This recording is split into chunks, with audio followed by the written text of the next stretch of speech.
ವಸ್ತುನಿಷ್ಠತೆ, ವಿಶ್ವಾಸಾರ್ಹತೆ, ನಿಖರತೆಗಾಗಿ ನೋಡ್ತಾ ಇರಿ ನ್ಯೂಸ್ ಪುತ್ತೂರು, ಜನಮನದ ಪ್ರತಿಧ್ವನಿ. ಶುಭ ಸಂಜೆ. ನಾನು ಶ್ರೀಮಾ. ಇಂದಿನ ಮುಖ್ಯಾಂಶಗಳು.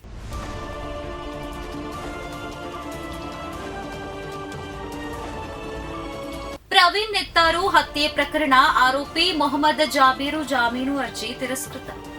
ಬಿಜೆಪಿ ಯುವ ಮೋರ್ಚಾ ಮುಖಂಡ ಪ್ರವೀಣ್ ನೆಟ್ಟಾರು ಹತ್ಯೆ ಪ್ರಕರಣದಲ್ಲಿ 21ನೇ ಆರೋಪಿಯಾಗಿರುವ ಮೊಹಮ್ಮದ್ ಜಾಬೀರು ಎಂಬಾತನಿಗೆ ಜಾಮೀನು ನೀಡಲು ಸುಪ್ರೀಂ ಕೋರ್ಟ್ ನಿರಾಕರಿಸಿದೆ.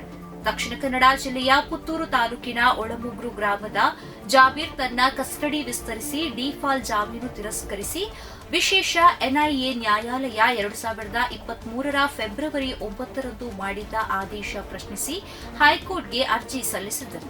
ಈ ಪ್ರಕರಣದ ವಿಚಾರಣೆ ನಡೆಸಿದ ನ್ಯಾಯಮೂರ್ತಿ ಶ್ರೀನಿವಾಸ್ ಹರೀಶ್ ಕುಮಾರ್ ಮತ್ತು ನ್ಯಾಯಮೂರ್ತಿ ವಿಜಯ್ ಕುಮಾರ್ ಎ ಪಾಟೀಲ್ ಅವರ ನೇತೃತ್ವದ ವಿಭಾಗೀಯ ಪೀಠ ಅರ್ಜಿ ವಜಾಗೊಳಿಸಿ ಆದೇಶಿಸಿದೆ. ಬಳಿಕ ಆರೋಪಿ ಸುಪ್ರೀಂ ಕೋರ್ಟ್ಗೆ ಮೇಲ್ಮನವಿ ಸಲ್ಲಿಸಿದ್ದ.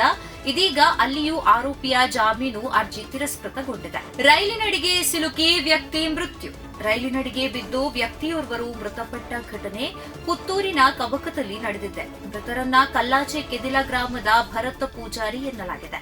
ಸ್ಥಳಕ್ಕೆ ಪುತ್ತೂರು ನಗರ ಪೊಲೀಸರು, ರೈಲ್ವೆ ಪೊಲೀಸರು ಭೇಟಿ ನೀಡಿದ್ದಾರೆ. ಸುರತ್ಕಲ್ನ ಹೊಸಬೆಟ್ಟು ಸಮುದ್ರಕ್ಕೆ ಪ್ರವಾಸ ಬಂದ ಮೂವರು ನೀರಿನಲ್ಲಿ ಕೊಚ್ಚಿ ಹೋಗಿ ಮೃತ್ಯು. ಸುರತ್ಕಲ್ ಠಾಣಾ ವ್ಯಾಪ್ತಿಯ ಹೊಸಬೆಟ್ಟು ಸಮುದ್ರದ ಜೆಟ್ಟಿ ಬಳಿ ಇರುವ ಬೀಚ್ಗೆ ಪ್ರವಾಸಕ್ಕೆ ಬಂದು ನೀರಿಗೆ ಇಳಿದ ಮೂವರು ನೀರು ಪಾಲಾದ ಘಟನೆ ಇಂದು ನಡೆದಿದೆ. ಚಿತ್ರದುರ್ಗ ಜಿಲ್ಲೆಯ ಕುಪ್ಪಿರಿಗೇನಹಳ್ಳಿ ನಿವಾಸಿ ಮಂಜುನಾಥ್, ಶಿವಮೊಗ್ಗದ ಶಿವಕುಮಾರ್ ಹಾಗೂ ಬೆಂಗಳೂರಿನ ಸತ್ಯವೇಲು ನೀರಿನಲ್ಲಿ ಕೊಚ್ಚಿ ಹೋಗಿ ಮೃತಪಟ್ಟವರು ಎಂದು ತಿಳಿದುಬಂದಿದೆ. ಮಂಗಳವಾರ ರಾತ್ರಿ ಬೆಂಗಳೂರಿನಿಂದ ಕಾರಿನಲ್ಲಿ ಹೊರಟು ಇಂದು ಮಧ್ಯಾಹ್ನ 12:30ಕ್ಕೆ ಹೊಸಬೆಟ್ಟು ಬಳಿ ಇರುವ ಬೀಚ್ಗೆ ಪ್ರವಾಸ ನಿಟ್ಟಿನಲ್ಲಿ ಬಂದಿದ್ದರು ಎನ್ನಲಾಗಿದೆ. ಈ ಸಂದರ್ಭ ಈಜಾಡಲು ನೀರಿಗೆ ಇಳಿದಿದ್ದು ಮೂವರು ನೀರಿನಲ್ಲಿ ಕೊಚ್ಚಿಕೊಂಡು ಹೋಗಿದ್ದರು. ಮೂವರ ಪೈಕಿ ಶಿವಕುಮಾರ್ ಮತ್ತು ಸತ್ಯವೇಲು ಎಂಬವರ ಮೃತದೇಹ ದೊರಕಿದ್ದು ಮಂಜುನಾಥ ಅವರ ಮೃತದೇಹದ ಪತ್ತೆ ಕಾರ್ಯ ನಡೆಯುತ್ತಿದೆ ಎನ್ನಲಾಗಿದೆ. ಮೂವರು ಬೆಂಗಳೂರಿನ ಎಎಂಸಿ ಮೆಡಿಕಲ್ ಕಾಲೇಜು ವಿದ್ಯಾರ್ಥಿಗಳು ಎಂದು ತಿಳಿದು ಬಂದಿದೆ. 3ನೇ ದಿನಕ್ಕೆ ಕಾಲಿರಿಸಿದ ಆಶಾ ಕಾರ್ಯಕರ್ತೆಯರ ಮುಷ್ಕರ. ಆರೋಗ್ಯ ಸಚಿವರ ಸಂಧಾನ ವಿಫಲ. ಕೊರೆವ ಚಳಿಯಲ್ಲೂ ಅಹೋರಾತ್ರಿ ಧರಣಿ.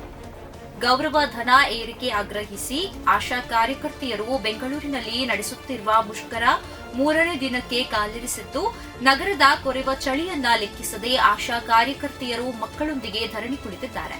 ಗೌರವ ಧನ ಏರಿಕೆ ಸಹಿತ ವಿವಿಧ ಬೇಡಿಕೆಗಳ ಈಡೇರಿಕೆಗೆ ಆಗ್ರಹಿಸಿ ಆಶಾ ಕಾರ್ಯಕರ್ತೆಯರು ಫ್ರೀಡಂ ಪಾರ್ಕ್ನಲ್ಲಿ ಅಹೋರಾತ್ರಿ ಪ್ರತಿಭಟನೆ ನಡೆಸುತ್ತಿದ್ದಾರೆ. ಬುಧವಾರ ರಾತ್ರಿ ಪ್ರತಿಭಟನಾ ಸ್ಥಳಕ್ಕೆ ಭೇಟಿ ನೀಡಿದ್ದ ಸಚಿವ ದಿನೇಶ್ ಗುಂಡೂರಾವ್ ಮಾಸಿಕ 8,000 ರೂಪಾಯಿ ಗೌರವ ಧನವನ್ನ 9,500 ರೂಪಾಯಿಗೇರಿಸುವ ಪ್ರಸ್ತಾವ ಮಂಡಿಸಿದ್ದರು. ಆದರೆ ಇದಕ್ಕೊಪ್ಪದ ಆಶಾ ಕಾರ್ಯಕರ್ತೆಯರು ಕನಿಷ್ಠ 15,000 ರೂಪಾಯಿ ಗೌರವ ಧನ ನೀಡುವಂತೆ ಪಟ್ಟು ಹಿಡಿದಿದ್ದಾರೆ. ಪ್ರತಿದಿನದ ಸುದ್ದಿಗಳಿಗಾಗಿ ನೋಡ್ತಾ ಇರಿ ನ್ಯೂಸ್ ಪುತ್ತೂರು, ಜನಮನದ ಪ್ರತಿಧ್ವನಿ. ಧನ್ಯವಾದಗಳು. ವಸ್ತುನಿಷ್ಠತೆ, ವಿಶ್ವಾಸಾರ್ಹತೆ, ನಿಖರತೆಗಾಗಿ ನೋಡ್ತಾ ಇರಿ ನ್ಯೂಸ್ ಪುತ್ತೂರು, ಜನಮನದ ಪ್ರತಿಧ್ವನಿ.